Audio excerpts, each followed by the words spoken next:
Sensational news. Ukraine is receiving ultra-powerful air defense systems. Britain and Germany are already sending the latest weaponry. The UK is mass-producing Shahed killers. Thousands of interceptors are being shipped straight from the factories to the front lines. The international coalition is on the case. New military aid packages have already been agreed upon.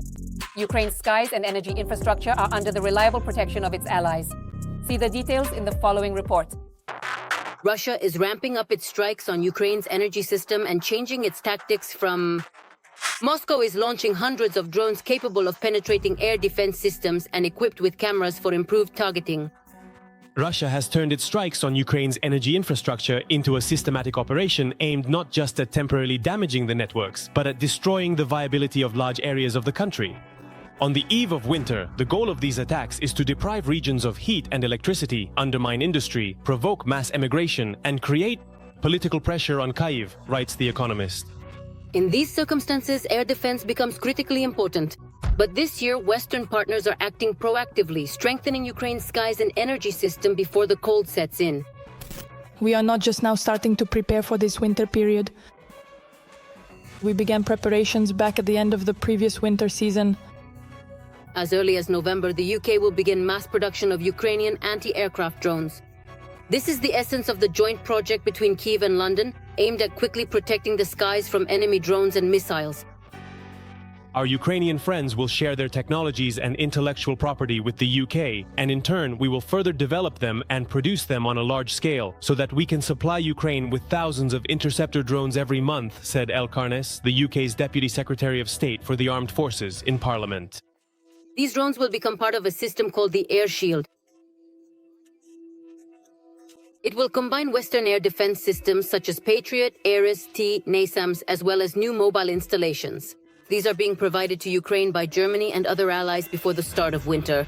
The first drones will be tested by Ukrainian military personnel. If the tests are successful, production will be expanded. And some of the drones will likely be manufactured directly in Ukraine. At the same time, the UK authorities are expanding their multi-purpose missile production program. It is planned to deliver 5,000 units of this weapon to Ukraine to strengthen its air defense.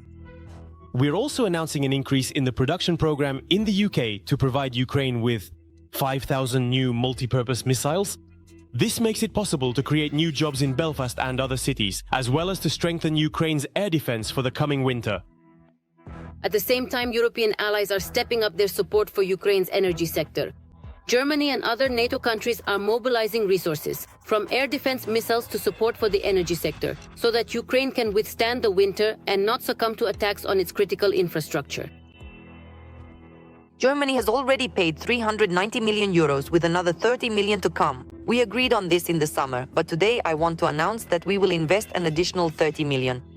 Thus, we are providing a total of 450 million euros.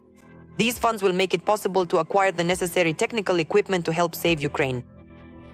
In addition, EU countries are preparing a winter support package. To the 3 billion euros already provided, a new guarantee of 800 million has been added for the emergency purchase of gas.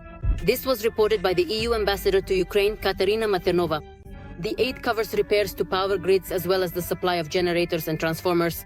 We have also provided and continue to provide a lot of assistance in the energy sector, not only with generators for people and businesses, but also with transformer and compressor stations to help restore power grids, gas distribution networks, and compressors that supply gas from storage facilities that have been distributed. We also provide financial support to state-owned enterprises and major energy companies for the repair of their equipment. We are also supplying more than 2 gigawatts of electricity per day. Thus, support for Ukraine this winter is reaching a new level, from modern air defense systems to reliable energy supply. And whatever the Kremlin may be planning, Ukraine, together with its allies, is aiming not just for tactical success, but for strategic success, to withstand the cold, to preserve strength, and to maintain the ability to defend itself. Europe is in panic. Pro-Russian forces are coming to power in the Czech Republic, and this could mark the beginning of a new crisis in the EU. Diplomatic relations with Kyiv are under threat, and statements from the new leaders sound like an ultimatum to the West. Is the Czech Republic really yielding to the Kremlin? What will the EU do? Find out all the details right now. In the Czech elections, the ANO party, led by former Prime Minister, billionaire and Eurosceptic Andrej Babiš, came in first. He is well known for his, to put it mildly, pro-Russian views and his sympathy for leaders like Orban and Fico. Ukraine is not ready for the European Union. We must first end the war. We can cooperate, but you are not ready. Babiš is also called the Czech Trump, who is likely a fan of the US president. The pro-European Together coalition of current Prime Minister Petr Fiala received more than 20% support. The country has elected deputies who will decide which course the Czech Republic will take for the next 4 years. The idea that we will drag the Czech Republic somewhere to the east is a lie that politicians from the government use to scare people. None of the parties managed to overcome the 50% threshold, and the next government in the country will be a coalition. However, the coalition may be official or informal. The current prime minister is from the center-right. I think they will also try to form their own coalition. Babiš made many promises to increase social benefits and lower taxes, but took a cautious stance on a number of European Union initiatives. Similar statements have long been made by the leaders of 2 other EU countries, Hungary and Slovakia. Now, if we imagine a scenario where Babiš does become prime minister, I think he will seek communication with both Orban and Fico. And we will end up with a kind of triumvirate of Central European countries that, to put it mildly, are not very positive toward Ukraine. We already feel this from Orban, to a lesser extent from Fico, but there are still some conflicts, and now Babiš will be added to them. And what is very important is that this is yet another force that, let's say, carries an anti-EU ideology. On the first day of the elections, the Czech police received anonymous threats about a large number of drones approaching the country's borders. Security measures were heightened in Prague and at Václav Havel Airport. The Kremlin tried to stir up the situation in its usual style. Right before the vote, a large-scale network operating to promote Russian narratives was uncovered in the Czech Republic. Analysts identified about 300 anonymous TikTok accounts that were actively spreading propaganda in favor of radical parties advocating for the Czech Republic's exit from NATO and the European Union. At the same time, the parties denied any foreign influence on their election campaigns. The main goal of the Kremlin in every European country is to undermine faith in democratic mechanisms, legal norms, as well as membership in the EU and NATO. Russia is the most serious threat to the country's security. The victory of Babiš's party seemed to please the Kremlin, but as usual, the happiness was incomplete. It will not secure a majority, which means the party leader will have to look for partners. The problem is that he'll have to look among those who openly call him a populist, playing into Moscow's hands. Andrej Babiš served as the Prime Minister of the Czech Republic from December 2017 to December 2021. His party was defeated in the 2021 parliamentary elections. In January 2023, former NATO general and current Czech President Petr Pavel defeated Babiš in the presidential election.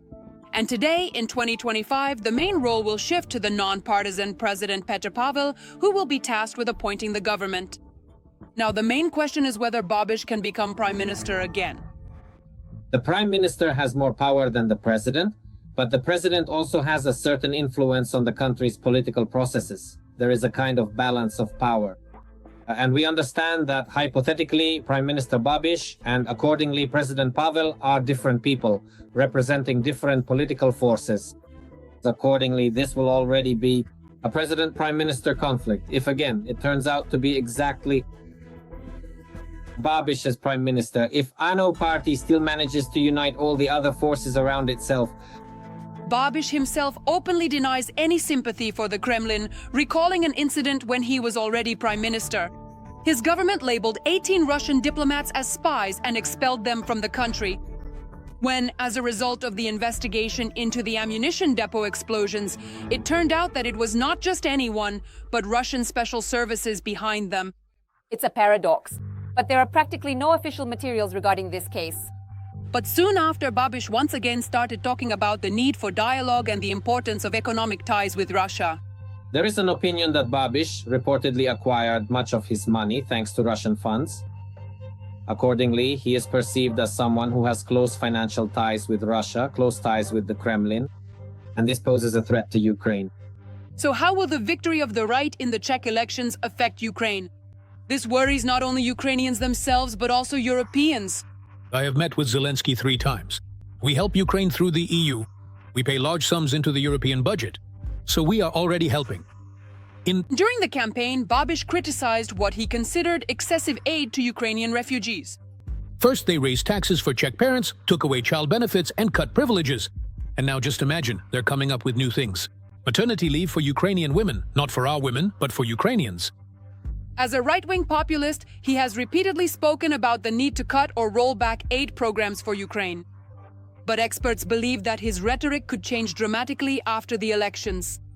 People promise a lot of things, but when they win the elections and come to power, they can drastically change their stance.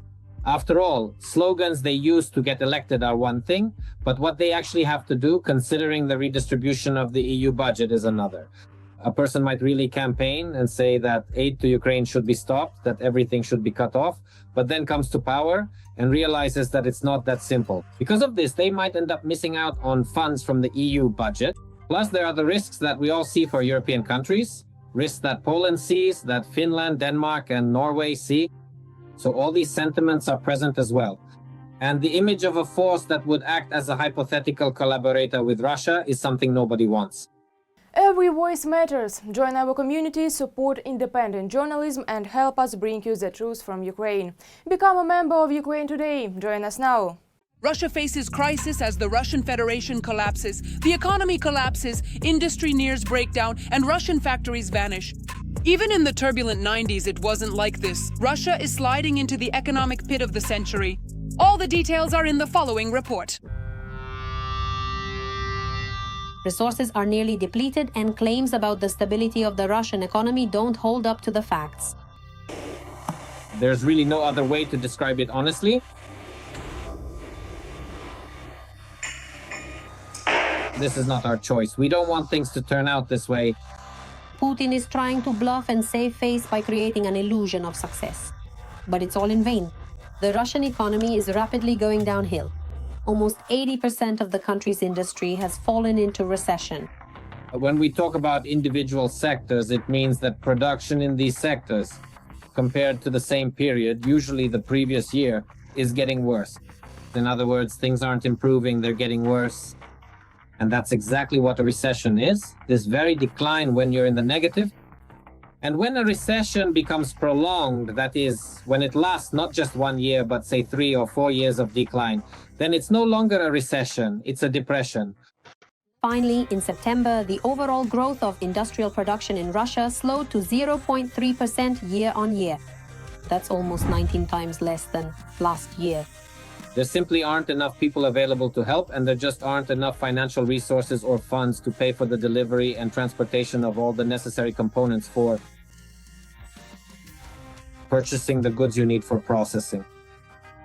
As a result, you end up producing less. And when you produce less, there you have it, a recession, a negative compared to the previous period. A particularly sharp decline is seen in those civilian industries that were supposed to replace the products of foreign companies that left Russia after the start of the full-scale war. The collapse of import substitution, when the plans were let's replace everything. But to replace everything, you have to produce what you'll use as a substitute.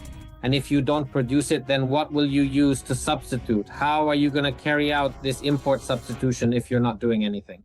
So this is without a doubt, any downturn in the economy means that goods are not being produced. If they're not being produced, then accordingly, there's no point in keeping the people who make them. And that leads to unemployment. Becoming unemployed is always an unpleasant experience.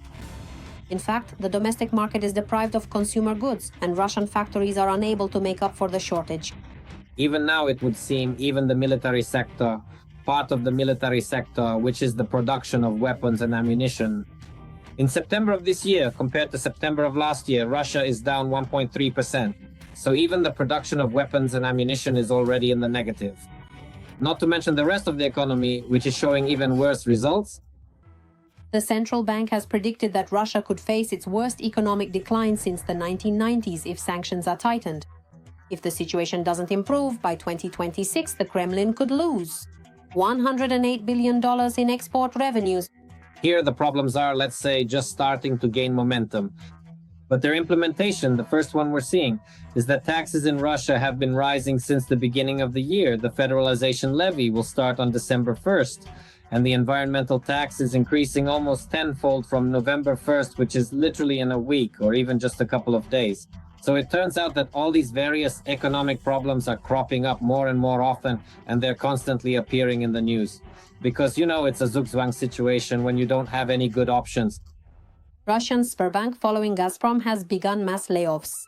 In the first quarter, the staff of the largest bank, which holds half of all individual deposits, decreased by 8,600 employees, in the second quarter by 3,500, and in the third by 1,500. From Sberbank of Russia, when they see, here's a direct quote from Sberbank's head, Herman Gref, throughout 2025, there is not a single new investment project that Sberbank is working on. So the people responsible for this area are not doing anything. And since they're not doing anything, meaning there's no point in paying them a salary, they're being laid off. That's why laying people off is a demonstration that there is no demand for the economic functions that Sberbank provides. And accordingly, these people are being cut. But this is just one of many examples. That's the reality. Only Putin is trying to hide it all. But there's nowhere left to go. The economy is cracking. The country is losing money. That's all for now. And for more hot news from the front, tune in to the next episode.